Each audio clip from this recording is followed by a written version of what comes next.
Hi hello friends, ನಮಸ್ತೆ. Welcome back to Mishita vlogs. ಎಲ್ಲರೂ ಹೇಗಿದ್ದೀರಾ? ಚೆನ್ನಾಗಿದ್ದೀರಾ? ನಾವು ತುಂಬ ಚೆನ್ನಾಗಿದ್ದೀವಿ ಕಣ್ರಿ. ನೀವೆಲ್ಲ ಚೆನ್ನಾಗಿರಬೇಕಂತ ದೇವ್ರನ್ನ ಕೇಳ್ತಾ ಸೋಮವಾರದ ಸಂಜೆ ದೇವರಿಗೆಲ್ಲ ಪೂಜೆ ಎಲ್ಲ ಮಾಡಿ ತತ್ತೂರಿ ಕಾಯಿ ತುಂಬಾ ಜಾಸ್ತಿ ಇತ್ತು. ಈ ಸರಿ ತುಂಬ ಕಾಯಿಗಳು ಬಿಟ್ಟಿತ್ತು. ಅದೆಲ್ಲ ಯಾಕಂದರೆ ಏನಂದರೆ ಮುಳ್ಳುಗಳು ಜಾಸ್ತಿ ಕಣ್ರಿ. ಆ ಮುಳ್ಳುಗಳು ಹಿಡ್ಕೊಂಡು ಹಾರ ಹೊಲಿಯೋದೇ ಸ್ವಲ್ಪ ಕಷ್ಟ ಆಗ್ತಾಯಿತ್ತು. ಏನಾದರೂ ದೊಡ್ಡ ಸೂಜಿ ಒಂದಿತ್ತು. ಸೂಜಿ ಇಲ್ದಿದ್ರೆ ಅಷ್ಟೊಂದು ಹಾರ ಹೊಲಿಯೋದಕ್ಕೆ ನನ್ನ ಕೈಯಲ್ಲಿ ಆಗ್ತಾನೆ ಇರಲಿಲ್ಲ. ಆದರೂ ಕೈಗೆ ಸ್ವಲ್ಪ ಚುಚ್ಚಿತು, ಸ್ವಲ್ಪ ದೇವ್ರ ಮೇಲೆ ಇಷ್ಟ ಇದ್ಮೇಲೆ ಇವೆಲ್ಲ ಮಾಡೋದ್ರಲ್ಲಿ ಖುಷಿನೇ ಇರುತ್ತಲ್ವ. ಅದಕ್ಕೆ ತುಂಬ ಜಾಸ್ತಿನೇ ಸಿಕ್ತು. ದೊಡ್ಡ ಹಾರನೇ ಆಯಿತು. ನನ್ನ ಮಗಳು ಬಂದು ಹಾಯ್ ಹೇಳ್ಬಿಟ್ಟು ಹೋದ್ಲು.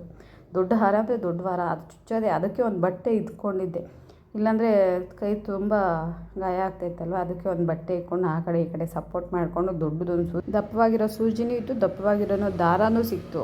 ಅದಕ್ಕೆ ಎಳಿಯೋದಕ್ಕೆ ನಮ್ಗೆ ಶಕ್ತಿ ಇರಬೇಕಷ್ಟೇ. ದೇವ್ರ ಮೇಲೆ ಭಾರ ಹಾಕ್ಕೊಂಡು ಓಂ ನಮಃ ಶಿವಾಯ, ಓಂ ನಮಃ ಶಿವಾಯ, ಓಂ ನಮಃ ಶಿವಾಯ, ಓಂ ನಮಃ ಶಿವಾಯ ಅಂದ್ಕೊಂಡು ಆ ಹಾರ ಹೊಲಿದು ದೇವ್ರಿಗೆ ಅರ್ಪಣೆ ಮಾಡಿದ್ಮೇಲೆ ನನಗೆ ಬರೋ ಖುಷಿನೇ ಬೇರೆ ಆಗಿತ್ತು. ದೇವಸ್ಥಾನಕ್ಕೆ ಹೋಗಿ ನಾನು ನಮ್ಮ ಯಜಮಾನರು, ನನ್ನ ಮಗಳು ಎಲ್ಲ ದೇವಸ್ಥಾನಕ್ಕೆ ಹೋಗಿ ಹಾರನ ಸಮರ್ಪಣೆ ಮಾಡಿ ಪುರೋಹಿತರು ಹೋಗಿ ದೇವಸ್ಥಾನದಲ್ಲಿರೋ ಶಿವಪ್ಪನಿಗೆ ಹಾರ ಹಾಕಿದ್ಮೇಲೆ ಖುಷಿ ಆಯಿತು.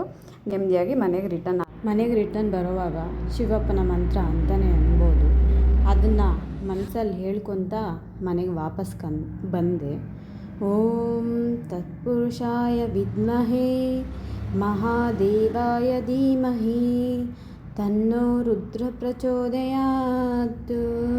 ಈ ನಾಮವನ್ನು ಮನಸ್ಸಲ್ಲಿ ಜಪಿಸುತ್ತಾ ಶಿವಪ್ಪ ನಮಗೆಲ್ಲ ಒಳ್ಳೇದು ಮಾಡು ತಂದೆ ಅಂತ ಕೇಳಿಕೊಂಡು ಮನೆಯಲ್ಲಿಗೆ ಹೊರಟೆ ಕಣ್ರಿ. ಈ ವಿಡಿಯೋ ನಿಮಗೆ ಇಷ್ಟ ಆದರೆ ಸಬ್ಸ್ಕ್ರೈಬ್ ಮಾಡ್ಕೊಳ್ಳಿ, ಲೈಕ್ ಮಾಡಿ, ಶೇರ್ ಮಾಡಿ, ಕಾಮೆಂಟ್ ಮಾಡಿ ಪ್ಲೀಸ್.